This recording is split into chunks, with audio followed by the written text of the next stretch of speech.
my channel. My name is Alexandria. If you're new here, thanks so much for checking me out and welcome. If you're back for another video, hey! So today's video is highly requested and I'm going to be sharing 5 tips on how to better manage being a mommy, wife, and businesswoman. And I will say very quickly, not all tips will work for you. You really just kind of have to take what you can from this video and implement it or try it out. If it doesn't work, then move on to the next, and everything is not for everyone.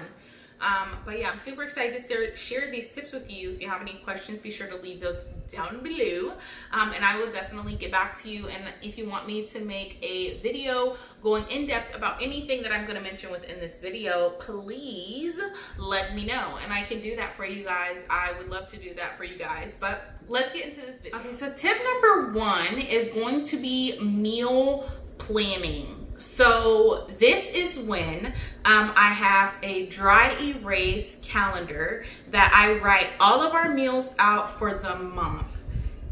This may sound very easy, but honestly, sometimes it can be very daunting because you're planning out what you're going to eat for a whole month.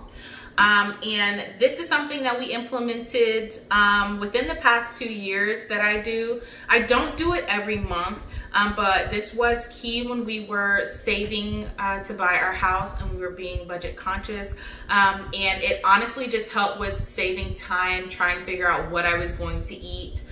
Or what I was going to feed the family, what we were going to have for dinner. But it was super, super helpful, and even made it easier going to the grocery store because I already knew what I was going in there to get. We already knew what we were going to pick up, what we needed it for, and we ended up saving a lot of money doing that. But this is honestly not a foolproof if you don't really have the time throughout the week. But this is for those that have a little bit of time and would just prefer to make their family dinner every single night. To each its own, whatever works for you. But if you are, if this is your preference, then this is definitely the way to go because you have already planned out what you're going to make for dinner. You can be sure to add in those easy days. And what I am considering easy days, for us, it would be like breakfast for dinner, Taco Tuesday. I always added in a leftover night, and maybe once or twice a month, we would even add in a night out to eat, like if it was someone's birthday or, just because. So I definitely say that meal planning is a beneficial thing, and we've tried it. We love it. I still do it. And it's really all about making things easier, taking out that time throughout the day, having to figure everything out. It's already planned out. You already have the groceries for it. You've already done the back work, and boom, it's done. Tip number 2 is meal prepping. I know a lot of people may have heard of this, of those that are on like a diet, but this is honestly something that I have done for our family. I've been doing it for about 3 months now, and it is quite a task, meal prepping for a family, but it's so worth it. This is something that has definitely saved time throughout the week because I didn't have to cook dinner throughout the week. And honestly, it was amazing, and I still do it. I recommend it to anyone just to give it a try. I have a whole video on kind of additional tips that I've provided. And I'll leave an eye in the sky for those, and you can definitely check that out. But meal prepping is essentially where I would cook for the week. So that's 5 days that I would make meals for the family. I'd use 3 proteins, 2 vegetables, and about 2 starches. Put them in a container that I purchased. Some containers I purchased from Sam's Club. Great quality, very affordable. And I would, make the meals, section them off into the different containers, and then freeze the ones for the tail end of the week. That would make sure that it's still fresh. And you can honestly do this with any meal that you would normally cook on the regular. It's just kind of making your own personal TV dinner, but one that actually tastes good. Let's look at it like that. It's like a TV dinner. And honestly, this is a great filler for the meal planning as well, because the meal planning can cause some holes. Like for example, if you just have one of those days and you're not able to get home and cook, you have that meal that you've prepped in your freezer that you can just pull out and everyone has food. Easy peasy. I've done it. It works amazing. You can combine the two, or you can just do the one at a time. It's always up to you. And I also use these for my lunch during the day when I meal prep, because I work from home anyhow. So I just take one of those meals out and I just have that for my lunch, and I'm good.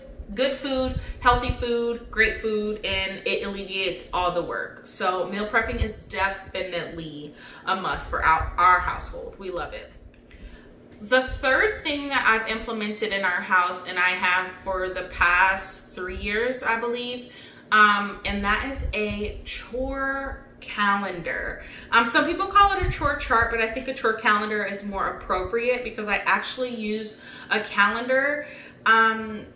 I prefer for my chore calendar to be like one of those really big wall calendars, because I can add in all of the details, kind of what needs to get done in order for us to kind of stay on top of things around the house. Now with this chore calendar, it is not just for me, it is for this whole household. I'm not the only one that lives here, so I'm not the only one that cleans it.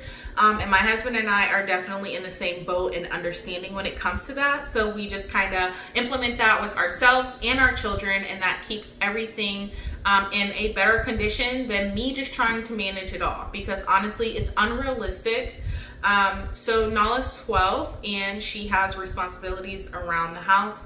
In addition to her schooling, she comes home and, after dinner, now this is only after, only if we haven't done the meal planning is there ever any dishes during the week, but then she'll wash the dishes, her bathroom, easy tasks like that. I would definitely say do not be unrealistic.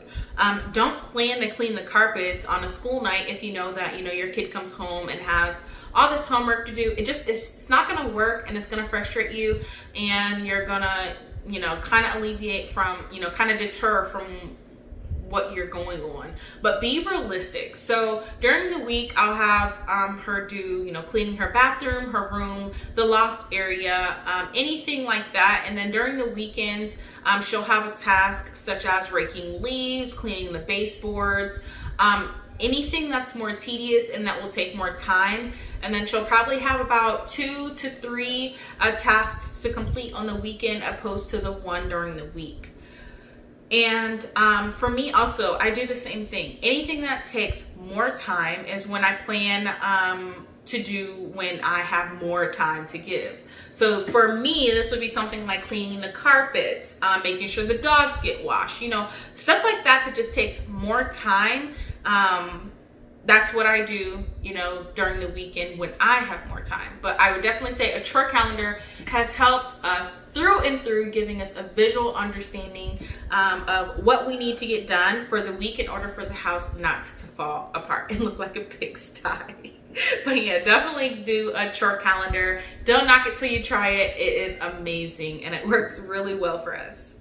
Okay, so the fourth tip that I'm going to give you is kind of a 2-in-1. So the first thing is going to be, you need to have an understanding of the outline of your schedule on a daily basis.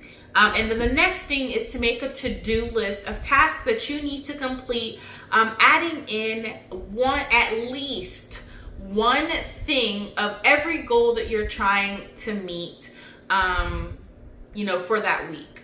So just a little add-in on that. So for example, I have 2 businesses, and then the kids and my husband in the house. So on my to-do list, I make sure that I add one task for each of those, categories on my to-do list for me to accomplish within that day or week. And then I make sure that I get them done. Okay, so the reason why I put these together is if you just have a to-do list, it can be very overwhelming trying to figure out how you're going to get it done. Now, if you have an outline understanding of your schedule on the day-to-day, then you can gain a better understanding on how you're going to add in those things from your to-do list to get done.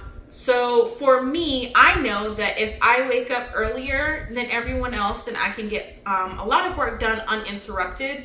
I can also utilize the twins' sleep, their nap times throughout the day. They have about 2 good solid naps throughout the day. 3 if they're being generous, you know how that goes. And then I also have some time after the babies go to sleep that I can also get some uninterrupted work in, kind of like longer work I can get in the evening. And then the weekends are kind of up for grabs, and my schedule is very flexible on the weekends because that's when my husband is home and that's when our family time occurs, but I still know that I have time to get some things done. So as I am aware of my time and my to-do, I can combine the two to get things done. So if I have a smaller task or a quicker task that I know will only take an hour or around about an hour or something that I can start, it doesn't matter. That's when I start it. And then once you combine those two, you'd be surprised how quick you start checking things off your to-do list. It's so good to know that you're being productive and you're moving towards a goal that you want to get done. Okay, so the 5th tip that I'm going to give you is definitely very important for us in our household. It is a learning experience for me in all of the tasks that we have, but I feel like it only gets better with time, and it is an absolute necessity. And that is balancing your sacrifice. So everyone knows at this point, or they should know, that anytime you are going out on your own and you're establishing a business, or if you're putting the time in for a career, for a 9-to-5, you're going to have to sacrifice something. You just have to choose and balance what you sacrifice in order to be successful. Just an example. I used to always sacrifice my sleep, and that would mean me being up until 2 o'clock in the morning almost every single night, and I would turn around and wake up at 5. Now let me tell you the bad part about that. One, I ended up becoming very restless and irritable, and then I noticed that I was losing that time with my husband at night, and that intimacy kind of just wasn't there because I spent so much time working on social media or my businesses, that I was just losing that time with him, and it wasn't fair. And we started losing that connection. So this is something that I just personally realized. He never really said much outside of, little things here and there, but my husband is definitely invested in my growth as much as I am, and he understands my goals and where I'm trying to go. So it's not really a selfish kind of situation. It was just not balancing what I was sacrificing. So what I mean by balanced sacrifice is, if I'm gonna stay up late two nights out of the week, then I'll be sure to utilize some early morning time before he wakes up or before the kids wake up. And then while he's at work, what I maximize on is the twins' naps. That's when I get a lot of things done, whether it be writing a script for my videos, planning social media, working clients, whatever needs to be done. But what I'm highlighting here is that you balance the sacrifice that you're giving up. Don't continuously give up the same thing over and over and over again, because that relationship that you are giving up on, or that time that you're giving up on, it has potential of dying, and that's not something that I want to happen. So for example, I'm not going to sacrifice my marriage for my business. It's just not something that I am ever going to do. It's not something that I'm ever willing to do. all of them are very important to me, and it's all about balancing what I'm giving up so that I could, you know, kind of have everything that I'm working towards in the long run. But that is definitely, you know, it's so important, and I can't stress it enough. Be sure that you are balancing the sacrifice that you're doing. But yeah, that's all I have for you guys. If you have any questions, be sure to leave those down below, or if you want me to go in a little bit more deeper about anything that I mentioned today, let me know as well. Make sure you're following me on Instagram. That is my day-to-day raw footage, behind the scenes, everything. Over on my Instagram, it is For the Love of Kings. I'll have a link down in the description box, but be sure that you guys go over there and check me out.